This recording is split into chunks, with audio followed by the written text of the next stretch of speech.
Morning, dear children. Today we will read lesson 3, Glimpses of the Past.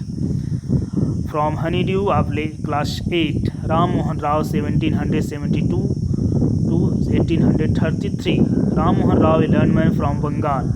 Ram Mohan Rao जो थे जवान आदमी थे, पढ़े लिखे आदमी थे बंगाल से. Understood what was wrong with the country, और इस बात को समझते थे हमारे देश में उस समय क्या हो रहा था. उस समय ये 1772 और 1833 के बीच में. Let's not despise our selves, our ancient culture is the great. उन्होंने कहा हमें अपनी एंशिएंट जो कल्चर है, परंपरा है, उससे घृणा नहीं करनी चाहिए.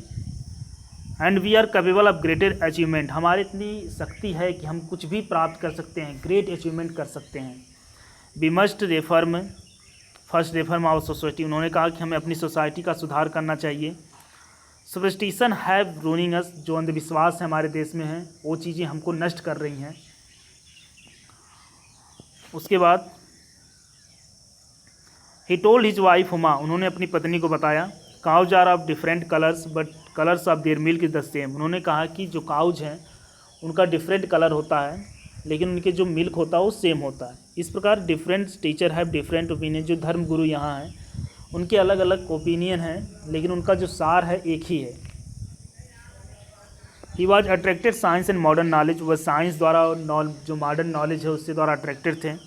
Knowledge should be practical and scientific, उन्होंने कहा कि नॉलेज जो होता है प्रैक्टिकल होना चाहिए, साइंटिफिक तर्क वितर्क होना चाहिए. उसके बाद उन्होंने he started newspaper but the suspicious British stopped them in the 1823. उन्होंने जो न्यूज़पेपर का स्टार्ट किया बट ब्रिटिशर्स जो थे, जो अंग्रेज़ थे, इनके ऊपर संदेह होना लगा और इन्होंने उनके अखबार को बैन करवा दिया. He cross the sea and went to England to see what made the British powerful there, he told them. वो समुद्र को क्रॉस किया और वो चले गए इंग्लैंड और उन्होंने वो देखा और उसके बाद वो चीज़ें देखा, क्या वो चीज़ें हैं जो इन लोगों को, ब्रिटिश लोगों को पावरफुल बनाती चली जा रही है. वहाँ उन्होंने बताया कि we accept your as a rulers, हम आपको अपने शासक के रूप में एक्सेप्ट करते हैं. You must accept as a subject, आपको भी हमें अपनी प्रजा के रूप में एक्सेप्ट करना चाहिए. और आपको मस्ट रिमेंबर, याद रखना चाहिए, जो रिस्पॉन्सिबिलिटी होती है अपनी प्रजा की तरफ, ये ध्यान रखनी चाहिए. ऑपरेशन यानी कि ऑपरेशन अत्याचार. अब देखिए 1700 से 65 1835 के बीच में क्या है चीज़ें, उसको दर्शाया गया इस पिक्चर में. But the British continue to oppress Indians, जो ब्रिटिश थे, अंग्रेज जो थे, वो इंडियंस को, भारतीय को काफ़ी शोषण करते थे. इन 1818 दे हैड पास्ड रेगुलेशन 3, कह रहा 1818 में वो एक रेगुलेशन पास किए, नियम, और इस रेगुलेशन के अंदर उन्होंने कहा कि इंडियंस को बिना मुकदमा, बिना कोर्ट ले जाए ट्रायल के उन्हें जेल हो सकती है. आगे, ऑल द टाइम ब्रिटिश अफसर in India ड्रीव big salary and also made Fortune private business. कह रहा है, आज पूरे समय कह रहा है कि ब्रिटिश अफसर जो इंडिया में थे उनको काफ़ी अच्छी सैलरी मिलती थी और इस प्रकार जो अपना प्राइवेट बिजनेस चलाने लगते हैं. By 1829 British was exporting British good worth 7 crore rupees to India. जो ब्रिटिश, कह रहा 1829 तक ब्रिटिश जो थे, अंग्रेज जो थे, ब्रिटिश गुड को एक्सपोर्ट जब करते थे यहाँ 7 करोड़ 700 करोड़ लग जाता था, वो कमाते थे यहाँ से, इनका उतना मुनाफा होने लगा उस समय तक. आइए, governor general Bentinck reported back home, governor general Bentinck reported home, back home होते हैं. उन्होंने कहा कि जो बोन्स है, उन्होंने एक स्पीच कही, एक गवर्नर जनरल थे बेंटिकी उस समय, जब वो लौटते हैं वापस. The bones of cotton weavers are bleaching the plains of India.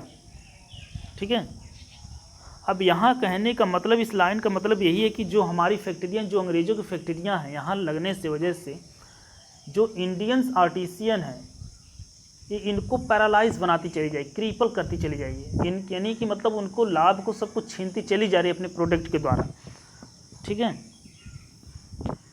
The British prospered on the company loot while Indian industry began to die. British जो है प्रॉस्पर्ड होने लगे, रीच होने लगे, डेवलपमेंट बनाने लगे, लेकिन जो इंडिया, वहीं इंडिया जो आर्टिसियन थे वो मरने लगे धीरे धीरे.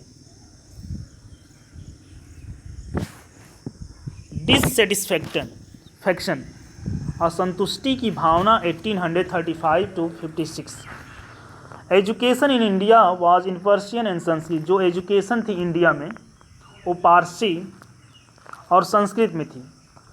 इन 1835 English man named Macaulay suggest ए चेंज। एक इंग्लिश मैन अंग्रेज जो है उसका नाम मैक्यूले था, उसने सजेस्ट किया एक चेंज।